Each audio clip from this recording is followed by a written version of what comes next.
Mantap sekali nih ya teman-teman. Di cerita kali ini, si Kain sudah bisa dapat guru yang cukup cantik dan montok. Meskipun nggak selamanya akan kita lihat mereka berdua, tapi sudah bisa dapat yang bening-bening di cerita kali ini aja udah bisa memberikan gambaran untuk kita bahwa meskipun gayanya kartunis gitu animenya, tapi tetap aja diselip-selipin adegan melencengnya juga.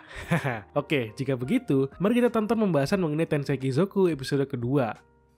Di awal episode, Kain yang sudah berulang tahun di umur 5 tahunnya akhirnya bisa menyelesaikan pesta debutnya sebagai anak dari seorang bangsawan, di mana dia juga sudah menceritakan mengenai tujuannya untuk menjadi seorang petualang di dunia itu. Tentu ayahnya yang cukup terbuka dengan pilihan itu sangat mendukung Kain sebagai petualang, di mana dia pun ada mencarikan guru untuk Kain belajar mengenai bagaimana caranya untuk menjadi petualang di dunia itu. Masalahnya teman-teman, ketika Kain kedatangan gurunya yang dipanggilkan oleh ayahnya, dia langsung saja tidak sabaran dan teleport ke atas atap rumahnya dan terjatuh karena kurang seimbang. Dia pun terjatuh ke depan dada guru perempuannya yang cukup montok. Meskipun dia langsung dikenalkan oleh pelayannya dengan gurunya yang bernama Mili dan Nina. Mili yang seorang petarung dan Nina yang seorang mage atau penyihir. Tentu ketika orang biasa bertemu dengan orang berpangkat tinggi akan merasakan rasanya tegang karena takut untuk berbuat salah di depan mereka. Karena pandangan pertama itulah cukup penting ya teman-teman. Tapi berbeda dengan Mili, Nina yang biasa aja malah dianggap nggak sopan oleh Mili saat perkenalan dan mulai mengacaukan tudung jubahnya. Dan disitulah Kain bisa melihatnya untuk pertama kali bahwa ternyata Nina itu adalah seorang elf yang cukup langka untuk dilihat. Tapi untuk Kain itu adalah pertama kalinya dia melihat seorang ras elf di dunia itu ya teman-teman.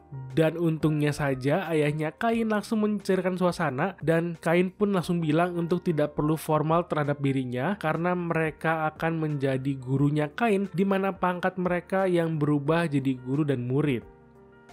Mili dan Nina yang mulai terbiasa dengan Kain langsung saja mengajak Kain untuk latihan, sekalian melihat kemampuan dia yang sudah sampai mana untuk mengatur pembelajaran apa yang akan diajarkan kepada dirinya. Namun langsung saja Mili dan Nina kaget ketika melihat Kain yang sedang memainkan pedang dengan lihai dan terlihat seperti seorang expert yang padahal dia baru saja berumur 5 tahun. Mili pun langsung menantang Kain untuk sparring. Dalam pertarungan mereka sudah seperti pertarungan antar master yang padahal cuman goyang-goyang doang pedangnya, tapi malahan si Mili yang terlihat cukup kesulitan. Apalagi si Kain bertarung sambil menjawab pertanyaan Nina yang bilang kalau apakah Kain memiliki berkah dari dewa perang, dan dia menjawab iya. Tentu Mili yang sudah kecapean langsung saja meminta Nina melanjutkan pembelajaran mereka. Namun ketika sedang mencoba sihir pun, Kain langsung saja menampilkan kekuatan sihir tanpa rapalan dan dia bisa menggunakan semua elemen yang padahal orang berpangkat sage di dunia itu saja belum tentu bisa menggunakan semua elemen juga. Hal ini tentu saja karena Kain yang sudah memiliki berkah dari dewa sihir yang membantu dalam perkembangannya. Tak berhenti di situ, untuk rasa kaget yang dirasakan oleh para guru dia di sini, ketika Kain menggunakan item box itu saja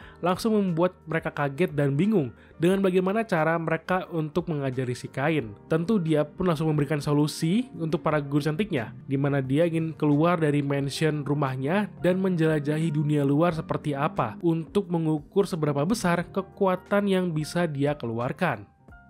Tentu saja para guru cantik ini berhasil membujuk ayah Kain, di mana si bapak langsung menduga bahwa kekuatan Kain tidak bisa dikeluarkan di mansionnya. Karena jika semakin lama dia belajar sihir di mansion rumahnya, lama-lama bisa hilang. Karena kerusakan atas sihir Kain yang cukup besar itu saja membuat ayah Kain memperbolehkan Kain untuk keluar rumah agar dia bisa belajar tentang dunia luar seperti apa. Namun dengan syarat bahwa Kain tidak boleh pulang terlalu malam. Jadi ibaratnya udah kayak ABG di Indo aja ya teman-teman.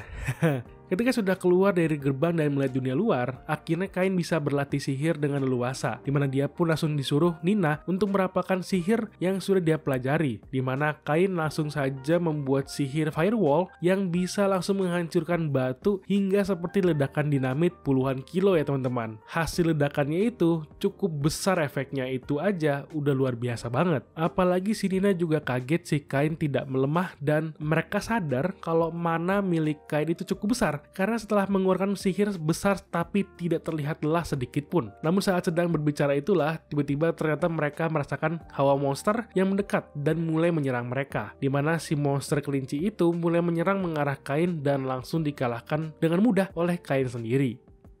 Dengan hasil serangannya, Kain pun bisa mendapatkan monster pertamanya sekarang ini ya teman-teman. Ditambah para guru cantik cukup iri ketika melihat Kain menggunakan item box untuk menyimpan barang-barangnya, di mana mereka pun ada bercerita bahwa impian mereka yang sedang menyimpan uang untuk bisa membeli tas sihir di mana fungsinya mirip-mirip dengan item box, walau dengan skala tempat yang lebih kecil untuk penyimpanan barang-barang mereka. Namun harganya juga luar biasa mahal ya teman-teman, makanya Millie dan Nina sedang menabung untuk membelinya. Setelahnya, kelompok Kain pun langsung melanjutkan tujuan mereka untuk berburu monster, di mana Nina langsung menggunakan sihir deteksi untuk mencari monster di sekitaran hutannya. Saat selesai, Kain yang penasaran adalah langsung menanyakan kepada Nina bagaimana cara dia menggunakan sihir deteksinya. Ketika sudah dijelaskan, dia pun langsung mempraktekkan sihir itu dan tentu saja langsung bisa mendeteksi secara akurat di mana para monsternya ya teman-teman. Karena sudah mendeteksi monsternya, mereka pun langsung saja menyerang para monster dengan mudah.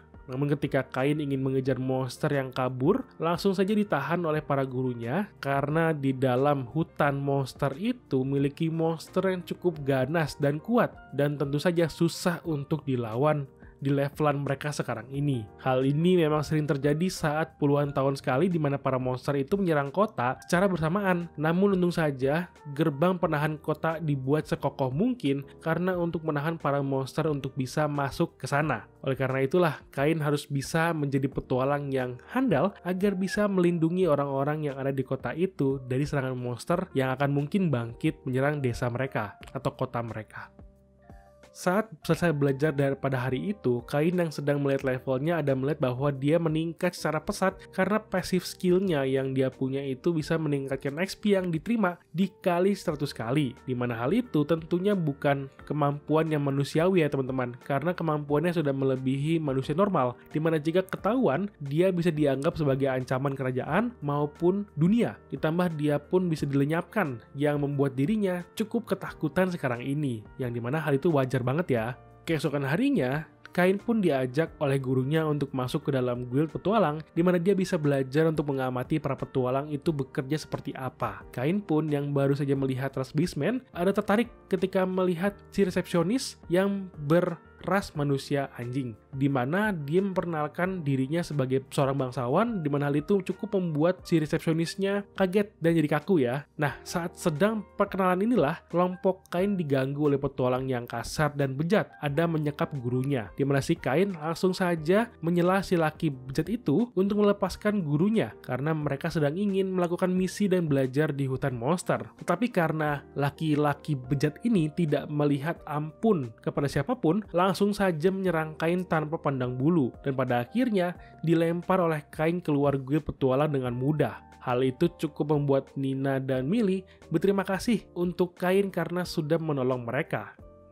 Baru deh, seiring berjalannya waktu, Kain yang sudah beranjak semakin dewasa, di mana hari itu adalah hari terakhir Kain belajar dengan para guru cantiknya karena ini sudah melewati batas kontrak gurunya. Kain yang merasa berterima kasih kepada gurunya ada ingin memberikan mereka hadiah. Saat sedang berpikir dengan hadiah apa yang ingin ia berikan, saat itulah dia mengingat bahwa gurunya sedang ingin membeli kotak sihir sebagai item boxnya, atau tas sihir lah sebutnya teman-teman. Karena itulah Kain langsung saja mengambil inisiatif untuk berburu bahan-bahan yang bisa digunakan untuk membuat kotak sihir. Tetapi dalam prosesnya ini, si Kain ada membuat sihir yang besar, di mana hal itu membuat para penjaga gerbang panik dan membangunkan para prajurit dan tentu ayahnya Kain untuk bergerak lebih cepat karena mereka ada mengira monster sudah mulai bergerak. Yang padahal si Kain yang jadi pelakunya, di mana si ayah ada menyadari ketika melihat lubang dan ada kain handuk lambang rumahnya dan langsung mengira itu adalah kelakuan si Kain ya teman-teman.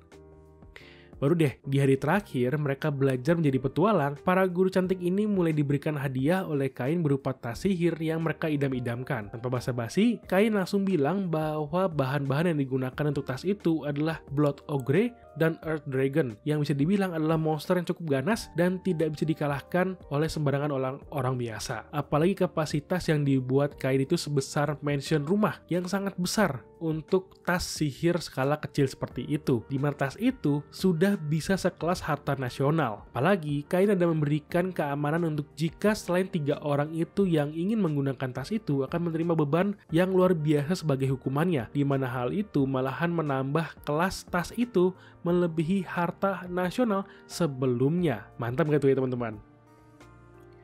Karena hadiah yang cukup berharga itulah, Kain bisa menerima balasan yang cukup menarik dan mengagetkan, yaitu dia dicium di pipi oleh 2 guru cantik ini, dan Kain pun langsung berterima kasih kepada gurunya yang sudah mengajarinya selama 3 tahun ini, dan Kain pun bisa beranjak dewasa untuk bisa menjalani cerita barunya nanti. Tentu, cerita di paling akhir, kita bisa melihat ayah Kain yang marah dengan Kain karena sudah berbuat nakal, akibat Kain yang sudah mengacaukan tatanan norma sosial, dan sudah merepotkan ayahnya beserta para prajurit yang panik karena dikiranya akan ada serangan monster yang kambuh lagi ya teman-teman. Lucu deh ngeliatin si Kain yang sempat dimarahin sama ayahnya sendiri.